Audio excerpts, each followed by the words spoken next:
You ask Tiger to calculate. This deals with linear inequalities with one unknown. The final result is x greater than 16 over 5 greater than 31 over 5.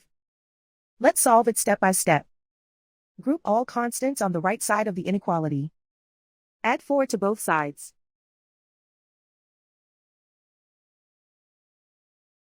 Simplify the arithmetic.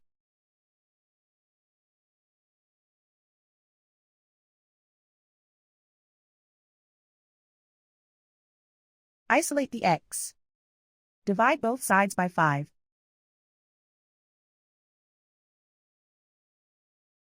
Simplify the fraction.